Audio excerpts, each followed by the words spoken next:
Thank you, everybody. Thank you so much for participating in this really important conference, and thank you to Capital Weekly.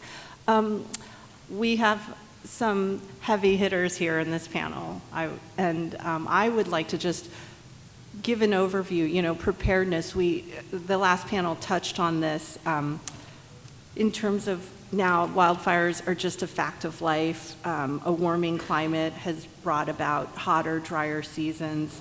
If you look at where we have built in the past few decades, 1 in 3 California homes now lie in the wildland-urban interface. And at the same time, it's a fact that the state only owns about 3% of California's forests. Somebody needs to tell Donald Trump that, but that's an ongoing debate. And then year after year, you see the cost of not only fire suppression go up, but the insurance claims going up. And so with that, as we move forward, we're here looking ahead at this next legislative cycle.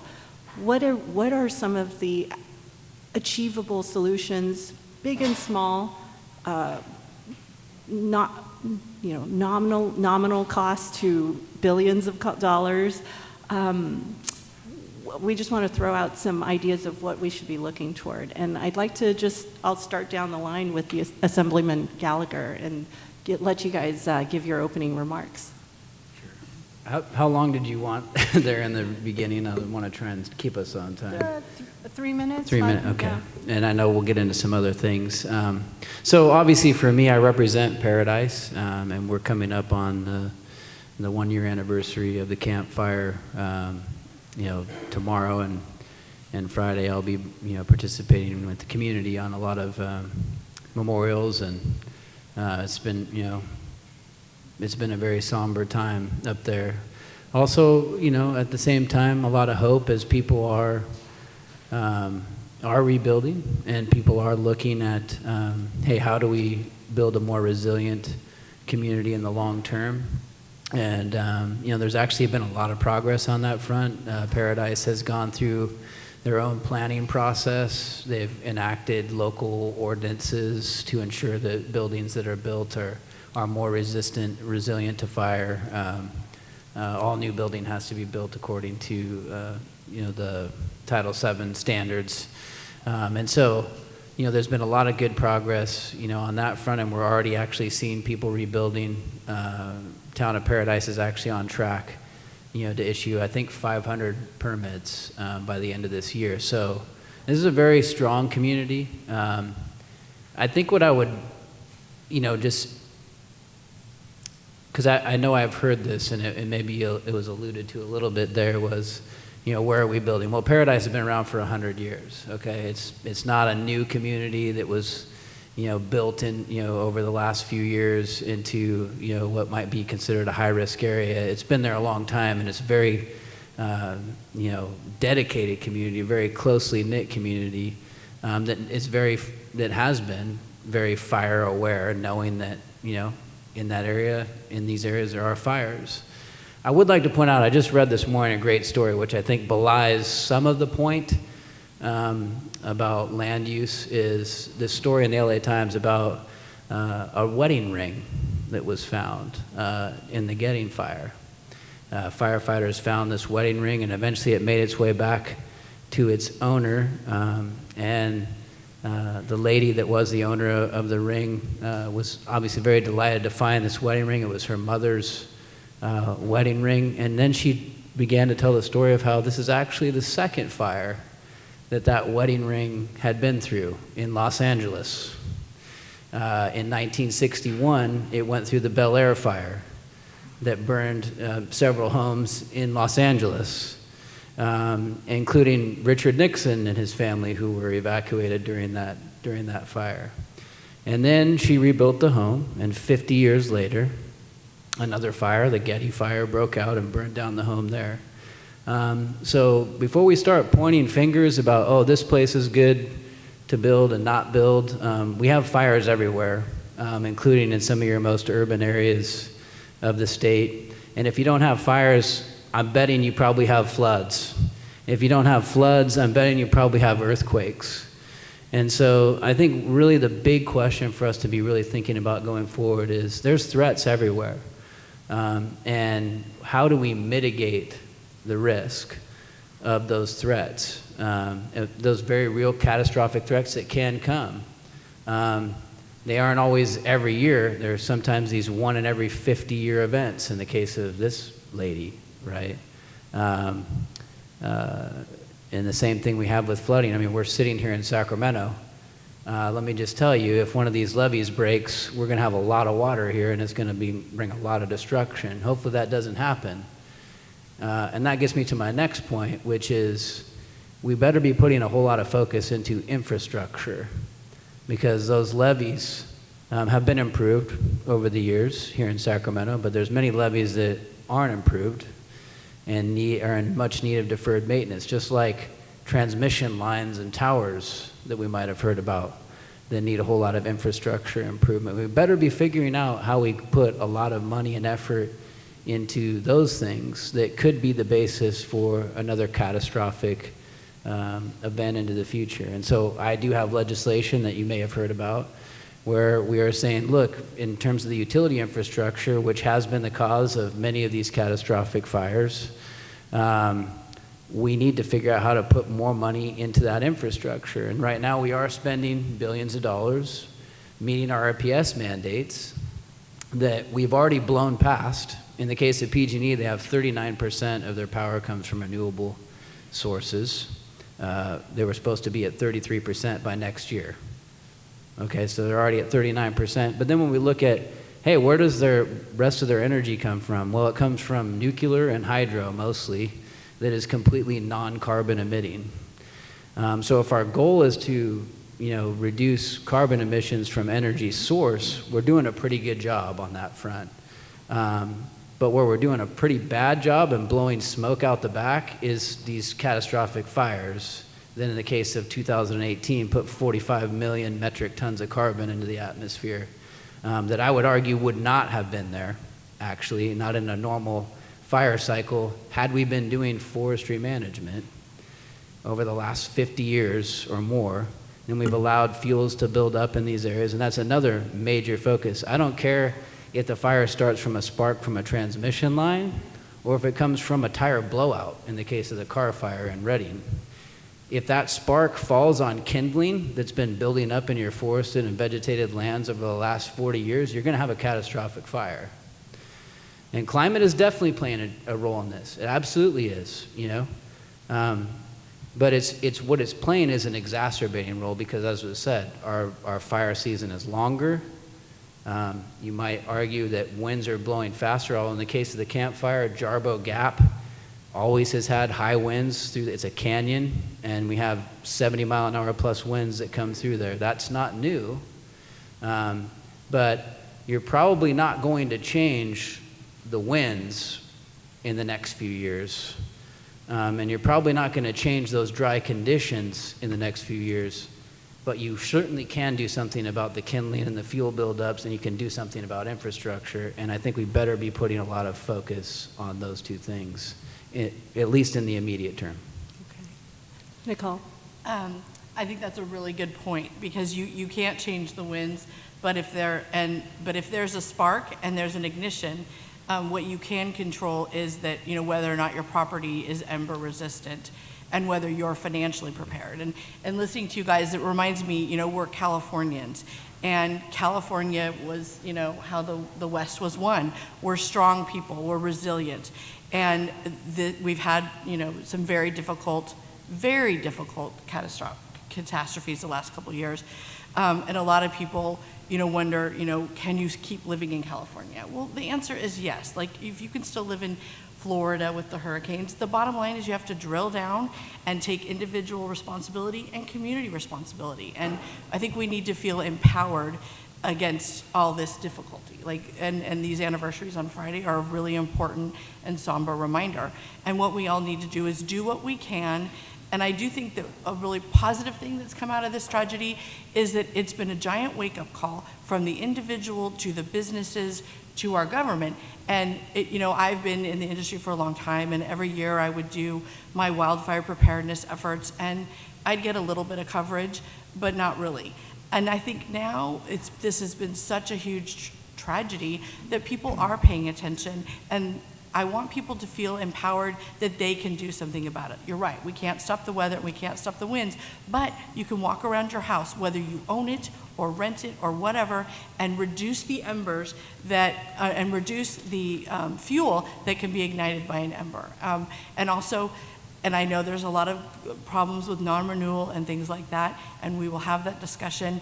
And yes, I want to say right off the bat, insurers are still committed to California. We know that wildfire is part of the landscape. It's obviously a higher risk than everyone realized, but insurers are here. And so we just need to kind of work together and get through it and be those folks that won the West and be resilient. We just need to be resilient as a business and as an individual and as a community. Mike, can you give us the CAL FIRE perspective? Are we prepared for this new normal? We're getting prepared, but it is definitely quite the strain on our organization and emergency responders throughout the state.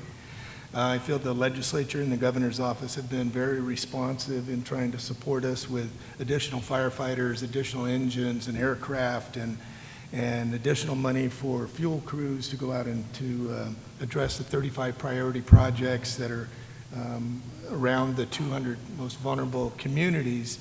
And so it is a challenge, and it's one that we think that the message should be that Californians need to adapt to wildfire, and you do that by community and community planning, by building homes that are hardened against ember resistance, by ensuring that existing communities have fuel breaks in and around them to provide a buffer to slow or retard the spread of fire, to ensure that those communities have 2 evacuation and ingress routes at a minimum, that they have the proper amount of water supply for fire protection, that they have roads that are adequate, street signs that are readable and identifiable, and same with building addresses so emergency responders can find our way through these communities.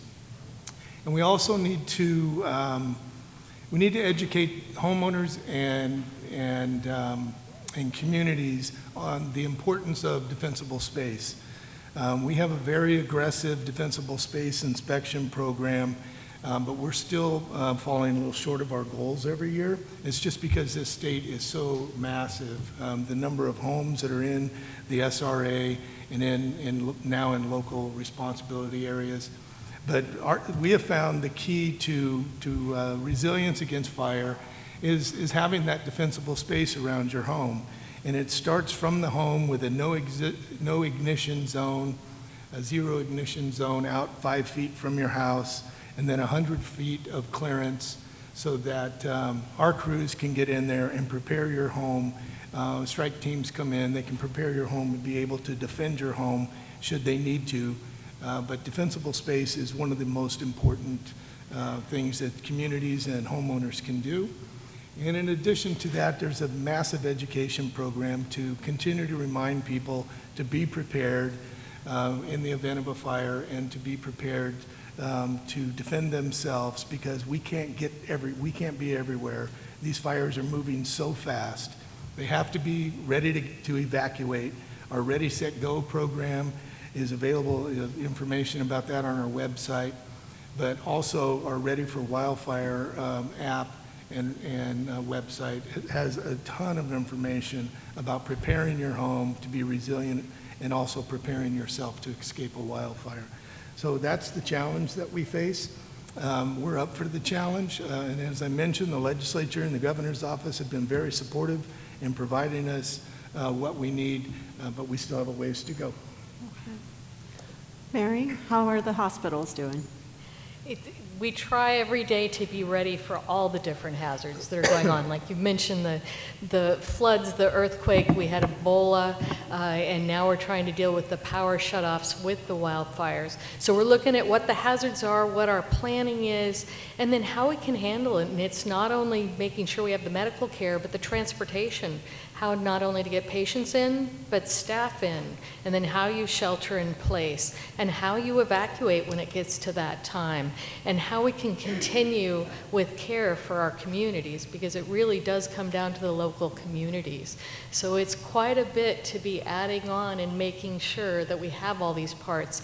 And each time we add something new we're looking at, it doesn't only address the wildfires, it does address all those other problems that we have to be prepared for.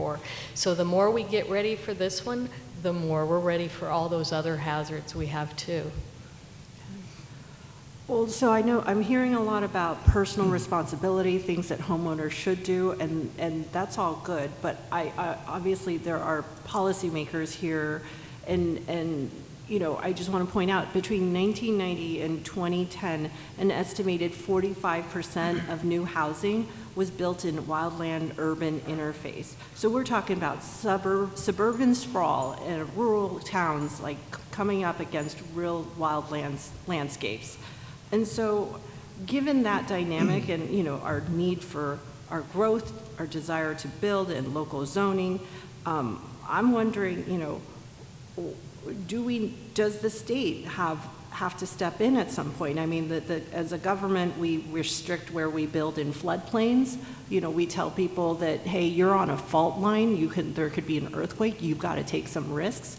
You know, there's a role for public policy, and so I just want to throw it out to respond to this question of, you know, what role does the state government have here? I can answer what we're currently doing. Yeah.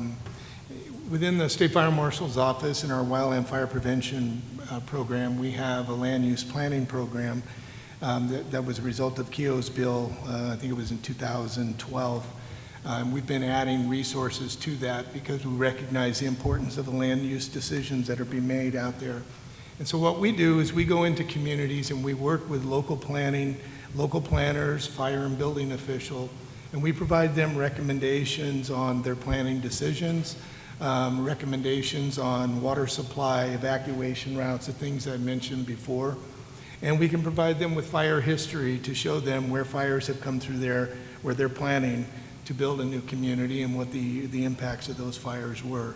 And so we don't tell them where to build. Of course, those are local decisions, but we inform them of potential risk and mitigating factors to overcome those risks. I think that, so again, I would have to say, like, Paradise, 100-year-old community, not a newly built community. Santa Rosa, not a newly built community.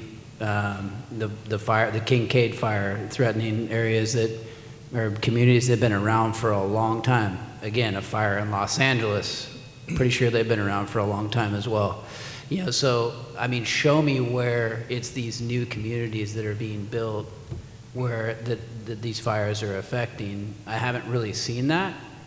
In fact, I would say that the newer construction, because it's been built to newer codes, actually is more fire resistant. And one of the biggest problems that we have is existing communities that we need to harden existing structures. And so, you know, Jim Wood, my colleague in the Assembly, was really big on this issue this year, and I really agree with him and support him, is we have to find a way, whether it's through funding, incentives, otherwise, that really can get existing communities to harden, to do the kind of ember-resistant venting on roofs. You can't have shake roofs. You know, and I think there's ways to do that can be state-sponsored initiatives to make sure that happens. I think we have to have a lot more teeth in, whether it's at the state level or at the local level, more teeth and funding into enforcing defensible space. You know, in a lot of these communities, if you just have defensible space in between these homes, a lot of these are fast-moving fires, and those fast-moving fires, they blow through very quickly. If you have enough of a buffer and there's not fueling that, it won't burn down those homes, and we've seen that in different cases. And we need to we really need to put a lot more money into, we've made a good first step, 35 sites that are going to be CEQA streamlined to do forestry management around critical communities that have a fire threat. We should do even more. We should double down on that. We're going to put $250 million this year into forestry management, finally. It's been 40 years, but we're finally going to do that. If you want to get at the backlog, we better double down on that as well. And the state can play a big role in helping, address those conditions that lead to catastrophic fire, and then we can help enforce or incentivize communities to do the things that are going to make those communities much more fire resilient and resistant. So, you start off with a story about how the owner of the wedding band had suffered multiple fire losses. And I'm wondering then, what about the idea of just requiring property owners to sign a waiver and say, you know what, I realize I'm out here, I'm taking the risk, and I don't expect to be rescued. How far do you take the personal responsibility? Well, if you look at that case, now look, that's terrible that happened, but you look at it, it happened within a 50-year span. A home mortgage is usually 30 years long. I think a lot of people would say that's not a repetitive loss type property like you're talking about in hurricane zones. I think we should be looking a lot more like, hey, well, we're having repetitive losses. And they have this in the flood insurance program, for example, that helps essentially discourage rebuilding when you've had repetitive losses. But if you're looking at events, there are catastrophic events, and they're not new, right? They're not new. And California is an arid, dry state. I didn't think I used to have to tell people that, but it's just a fact of life. And we've always had fires. We've always had floods. We've always had, we've had earthquakes. San Francisco burned down, right? The question is, hey, how do we make sure that as we're building, that we are better mitigating that risk? And I think insurance plays a big role in that. And I think the government can play a role in that as well. That, hey, look, we are not going to, when you're truly having repetitive losses where it's happening every year and there's always losses, nobody's going to bail you out, right? But if you're saying, hey, that's a repetitive loss once every 50 years, I don't know. I'll talk to the insurance industry here. I don't know that I would call that a repetitive loss property. I'd call that unfortunate for sure. But it doesn't mean that's always going to happen. And there are things that we can do to help prevent against those catastrophic events that happen, once in every 50 to 100 years, right? So then, Nicole, that begs the question, what are you seeing from the insurance market? Is it that,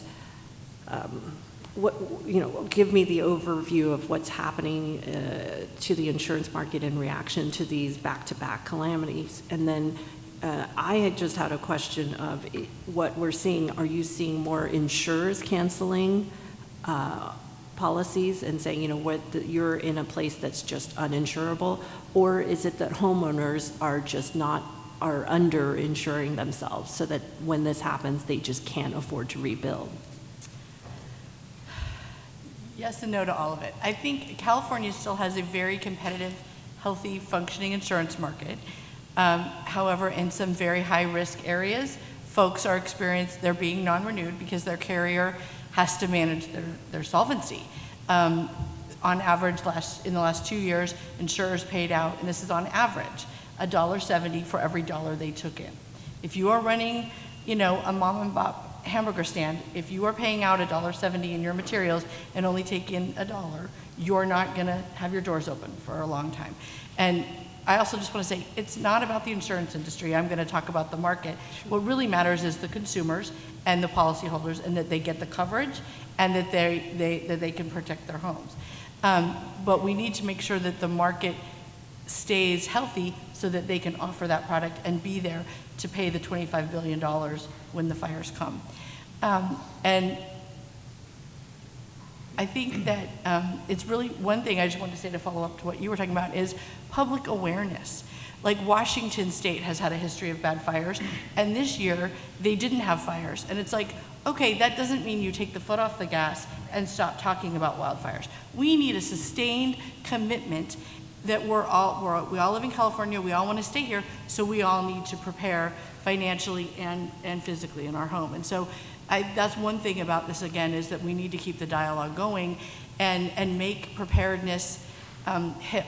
And like the governor and the legislature, you guys all are in your communities. We just need to keep giving the reminders and the tips and also incentivize. We need to empower the fire-wise communities and the fire-safe communities. You know, does everyone know what those are and what they do and how you can be in them? Probably not. And another thing is, even if you are a fire-wise community or a fire-safe council, it doesn't mean you're not going to have a fire, and it doesn't mean you're not going to lose homes. Going back to the market, California's market is still working. 98.1 or 2% of the market is still covered by the admitted market. Insurance is available. The fair, like Rex was saying, you have a right to homeowners insurance in the state. The FAIR plan will write anybody, unless you're, running a meth lab, you will have insurance. But the problem is the risk is higher, and insurance rates have to reflect the risk of loss. And as Rex was explaining earlier, there is tremendous more risk. And so we need to do more fuel management. We need to do more mitigation. We need to manage our risk, and hopefully over time, we will get a handle on the risk. And a colleague of mine said, we didn't get here overnight, and we're not gonna fix everything overnight. And that's, again, why we all need to have a sustained commitment and keep the dialogue going. Mike, then I want to hit you up next, because if we're talking about mitigation, we have an opportunity with a new legislative session. What is it that, from your point of view, the state needs to do in terms of the next steps, in terms of mitigation? This past two cycles, we saw SB 901, we saw AB 1054. This is kind of an open question to you, but if you were a lawmaker, what would you do? Oh, I can't answer that one. Try, yeah. Now, let me just say that, as I mentioned, the legislature and the governor's office have been very responsive in the last couple of years. I think in our office alone in the last 2 years, we've either watched or analyzed over 100 pieces of legislation. The majority of those had to do with wildfire. Granted, a lot of those had to do with utilities and wildfire. Mm-hmm. So there are a number of new mandates and new resources available to CAL FIRE, and we haven't had the chance to implement those yet.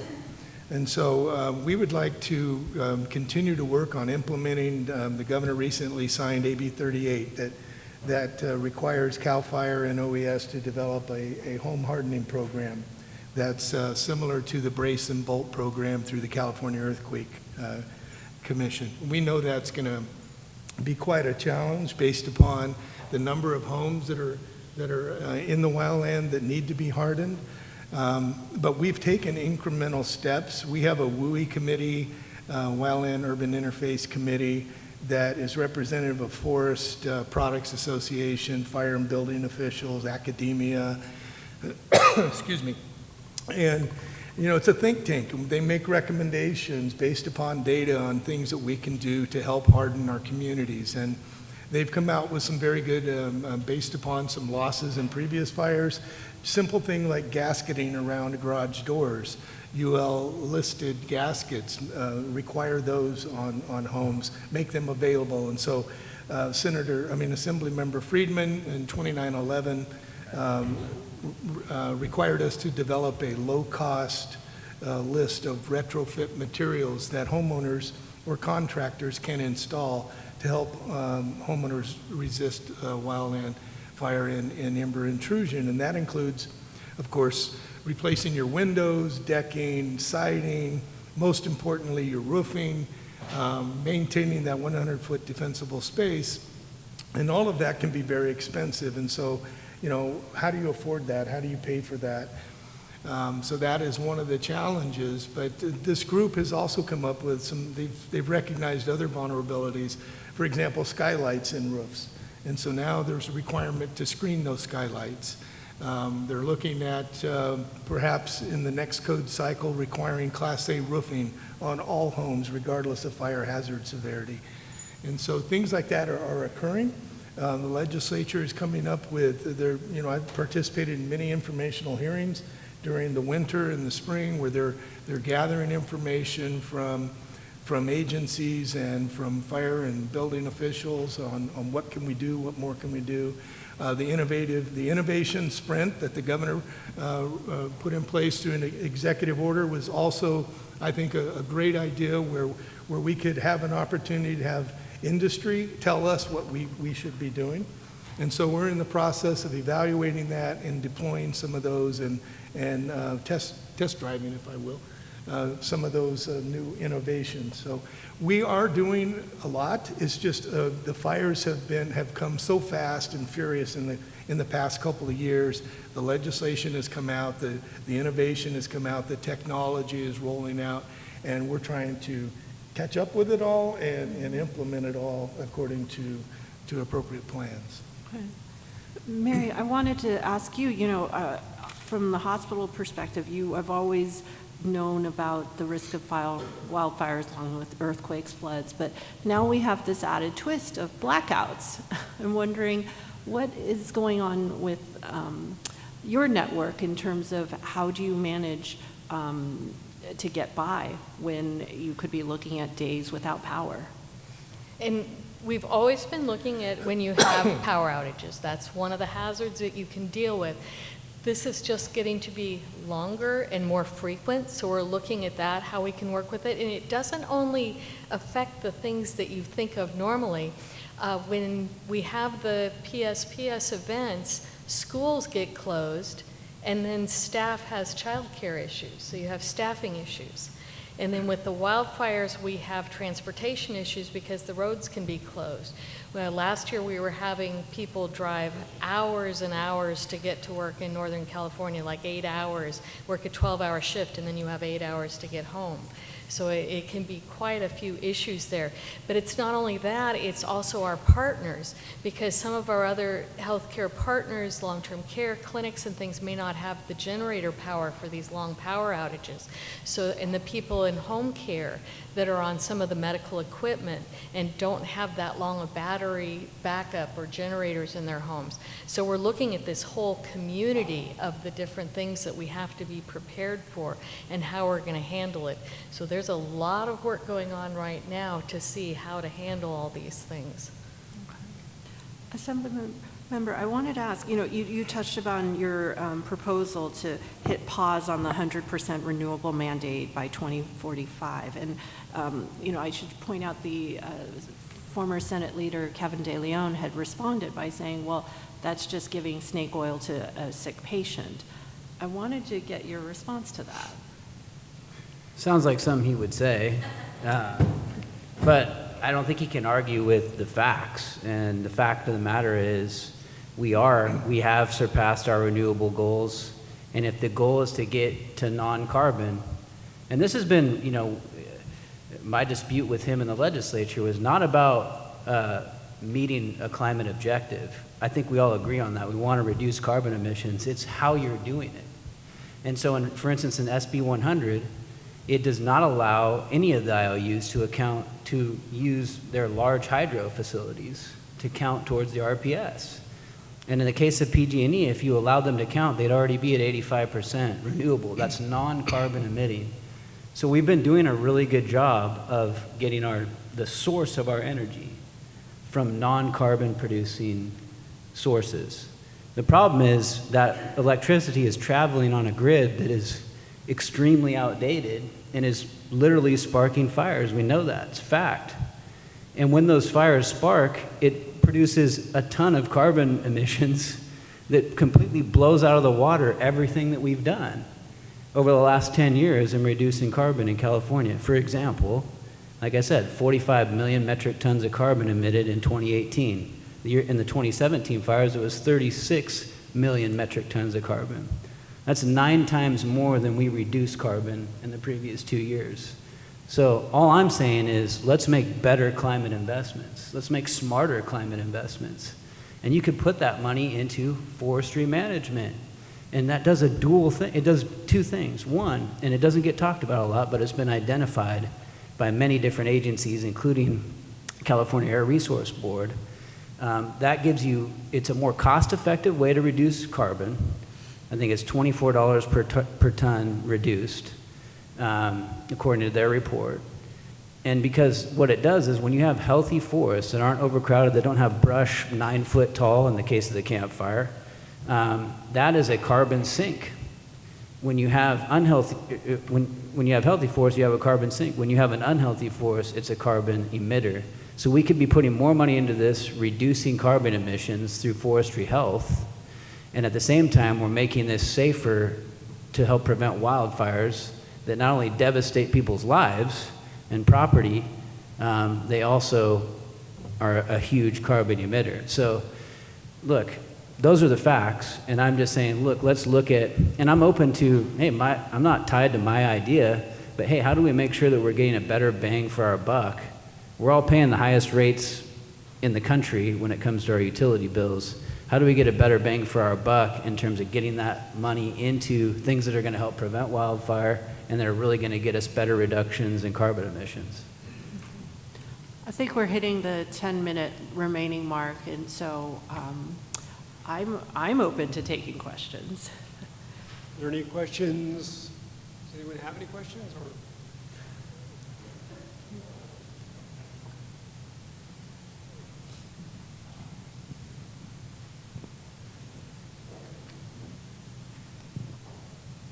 I feel like I'm bogarting the mic.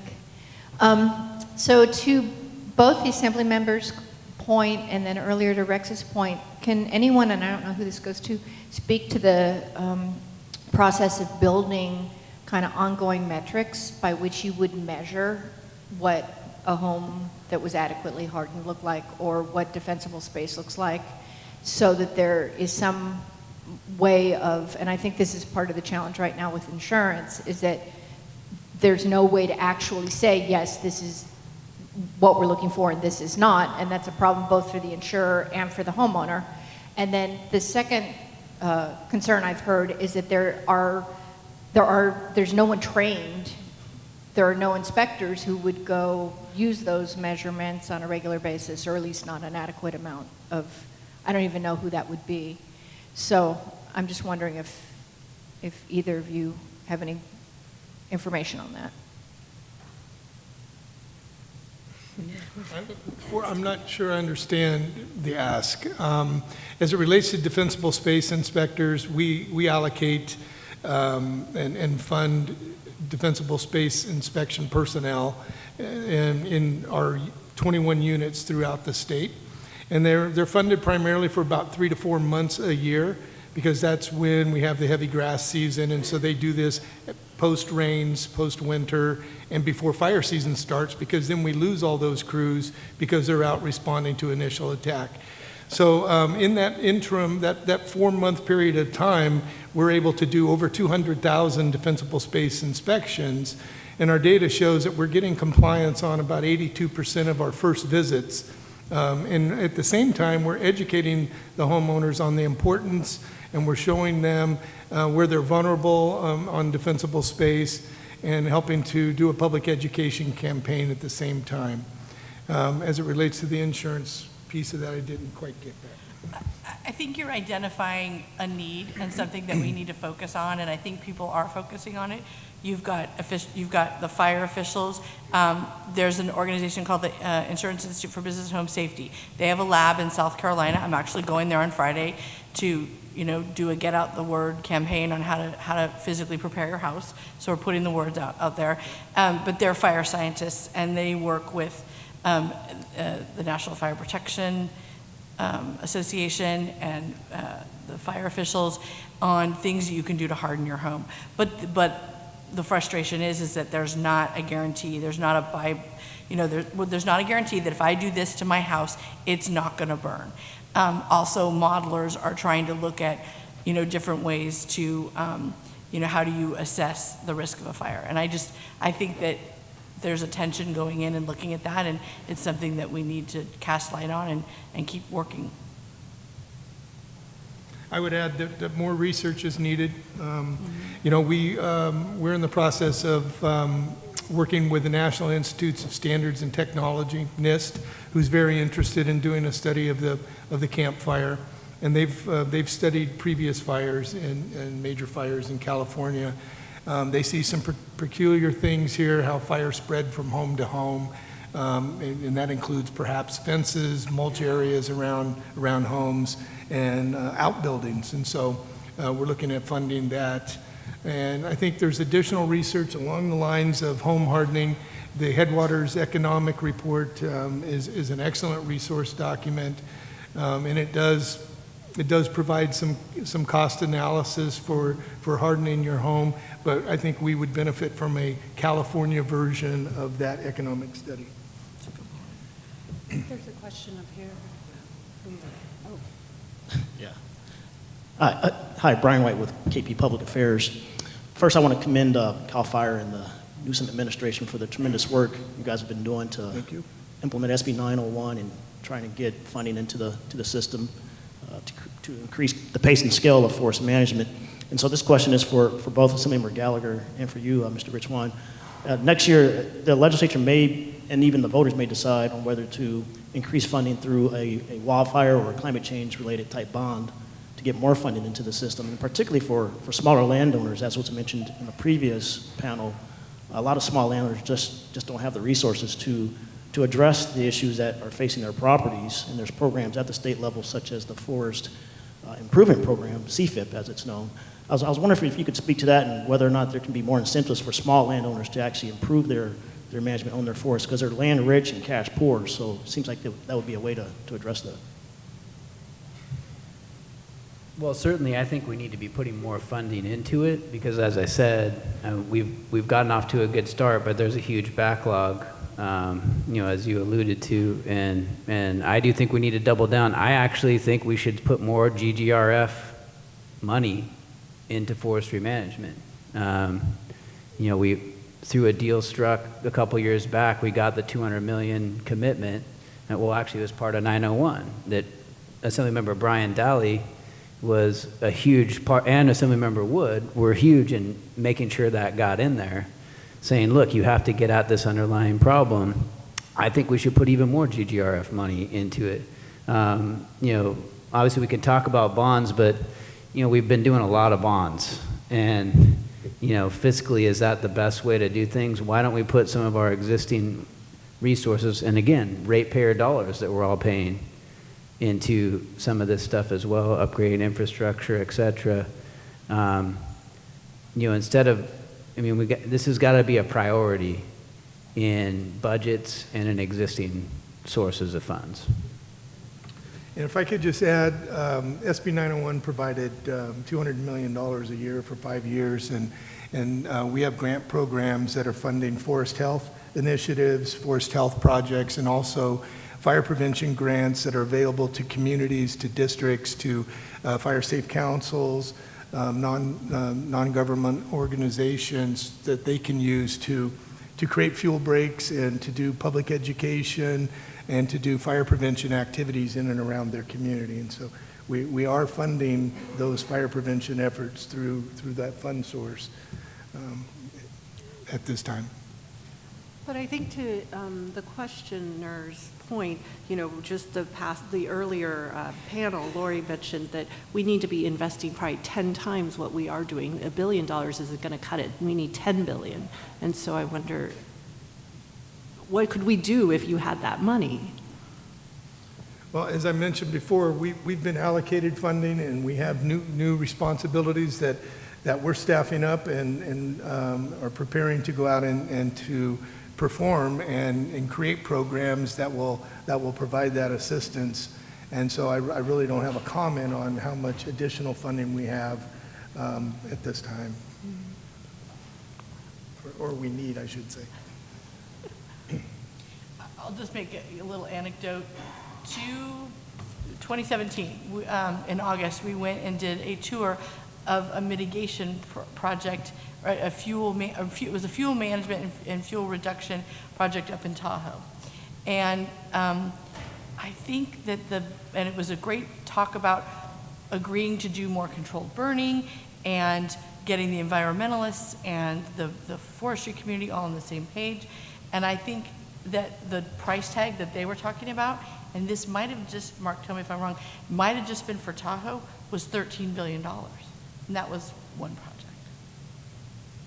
Well, I really appreciate your time and your thoughts and your contributions here. Let's give a thanks to the panel.